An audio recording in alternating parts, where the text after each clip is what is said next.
Okay, good afternoon mga kuya, no? So, ngayong hapon ay mayroon naman tayong bagong estudyante, panibagong tuturuan, panibagong tutulungan. Automatic car naman to. So, si Sir Don. Sir Don, kumusta po? Hello po. No, so si Sir Don naman, actually medyo may idea na siya. May sarili na siyang sasakyan. Nakapag-practice na daw siya. Utay-utay dun sa kanyang sasakyan. So, dadagdagan natin yung kaalaman niya sa pagmamaneho. No? Ready na ikaw, sir? Okay, sige. So, tapos na tayo mag-demo. Ready to go na po tayo. Okay, tara, let's go.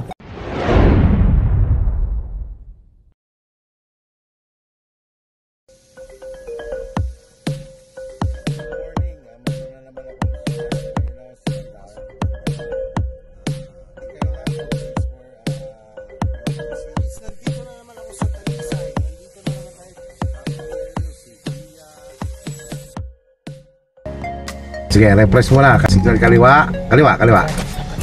Signal kanan. Passing light. Yan. Busina.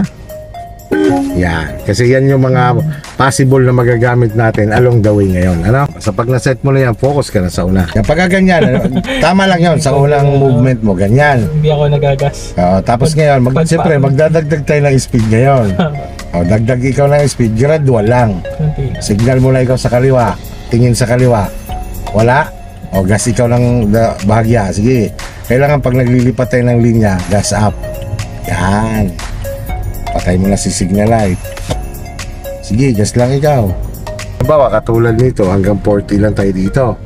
Halimbawa, Sir Don, nasa 40 na siya, bitawan mo na si gas. Huwag mo siyang didiinan, no? Tapos pag bumagal siya, gas ka ulit. Oo, pagka bumilis, bitawan si gas. Every time na ikaw bumibitaw kay gas, ang pay attention mo o presence of mind mo, kailangan nakaabang ang paa mo kay brake. Para just in case na malito ka man, biglang may tumawid, ang paa mo nakaabang na kay brake. Nakatapat na siya. Stay on your lane ka na.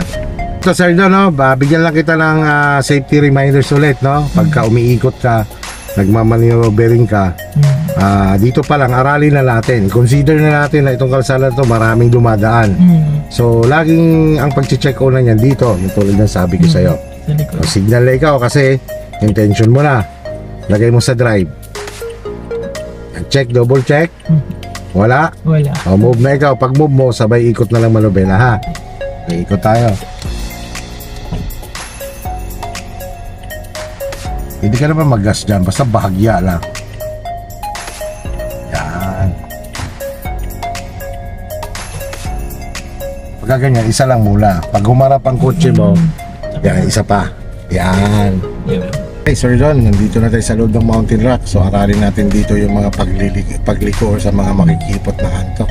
Matututunan natin dito ay yung pagliko sa mga makikipot na kanto.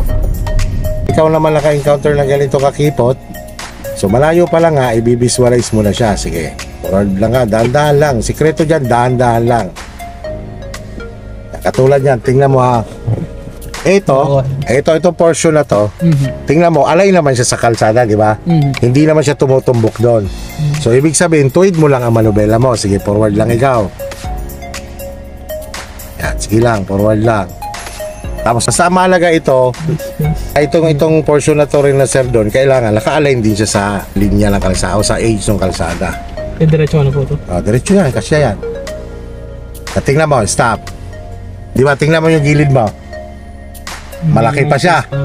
Bigyan mo siya lang kahit mga 1/4 para hindi ka didikit dyan sa sasakyan yan. 1/4. Yan. Up. Tama, tumutumbok na siya dito. Tumbok na. Balik mo dito sa normal. Yan. Sige lang. Okay, stop. Tingnan mo, yung space ng iyong side mirror at sa gilid niya, may isang dangkal pa, di ba? Okay, so titingnan mo lang din yung side mirror mo. Tingnan mo rin yung gilid mo. Yan, sige, forward lang.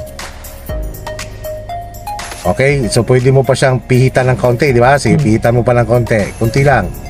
Yeah, forward. Okay. Forward lang.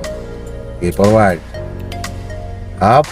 Yan, diretso lang, manubela. Yan, tingin lang, kaliwat kanan. Tapos dito, sa side mirror. Yan, pag lusot ka na, halimbawa katulad yan, lusot ka na, diretso lang manubela. O dahil ikaw ay paliko dyan, kaya kailangan lagpas mo na kalahati bago ka lumiliko. Sige. Pwede ka na lumiliko. Doon ka na mag-focus sa unahan mo.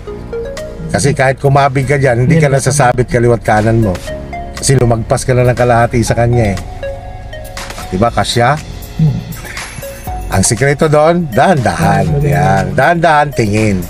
Tingin sa gilid. Basta pag nalagpasan mo, yan, laging tingin. Ito lang tayo. Tapos pagdating sa dulo, sir, doon, kakaliwa ka. Pag humarap na ang kotse mo doon, tuwid ng ganon, tigil ka. Tapos atras tayo. Babalik tayo dito, ha? So, dito naman, sikreto lang dyan sa mga paliko-liko sa kanto. Kailangan natatanaw mo muna yung lilikuan mo bago ka pumipihit ng manobela. At the same time, yung side mirror mo nga ay naka-align dyan sa edge ng kalsada. Yan, huwag ka muna masyadong pumihit kasi hindi pa tumapat ang side mirror mo. Yan, pihit na ikaw. Yan, sige. Kahit may sagad mo yan. Yan. Pag harap na gano'n, stop. Stop. Yan. Hard. Reverse. Tingin lang. Likod, kaliwat kanan. So, kailan ka ba titigil? So, atras mo lang ng diretsyo muna. Pag malalapad ng kalsada, sa gitna ng kalsada, pwede mapat ang sarili mo, pwede na. Pero pag ganito, ang sarili mo, itapat mo dito sa edge, yung edge ng kalsada. Sige, atras pa. Yan, stop. Yan, di ba? Tapat ka na? Yan, pwede ka lang bumulta doon pa kaliwa. Yan, tapos advance ang manobela. Yan, konti lang muna, huwag mo masyadong kasagan. Pag move, pag tingin mo na kulang pa, dagdagan mo pa. Sige, kaliwa pa. Yan.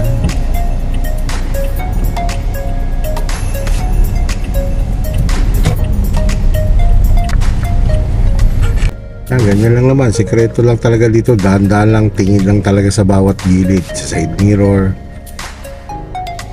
Pag malapit ka dyan, kapit ka ng 1/4 dito. It's more on alalay lang talaga sa brake.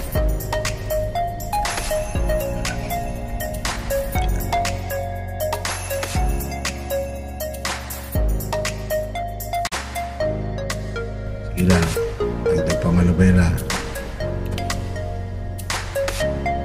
Huwag ka masyadong dumikit doon, kabigan mo bahagya pa kaliwa. Yan, kaliwa bahagya. Yan, para hindi ka dumidikit dito sa nakaparada na to. Sige na. Kaya mo yan. Kaya mo yan, Sir Don. Dada lang. Yan, ganyan lang din. Visualize lang yan. Tingnan mo ha. Kanan pa, kanan pa.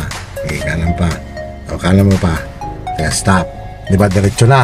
Diretso mo na manobela. Di ba, may space ka pa dito. Kanan ka pa ng konti. Yan. At tingnan mo bawat gilid mo. Sir, good afternoon. Tinuturuan ko na paano hindi mahagip ang kotse mo. Okay lang dito yan. Okay na po. Mas magandang training nga po, sir. Yung masikip pag ato. Opo. Thank you po. Sige. Diba, kaya mo? Ayan lang naman. May-ari yun. Yan, forward ka na. Yan, ang hindi na kasya talaga.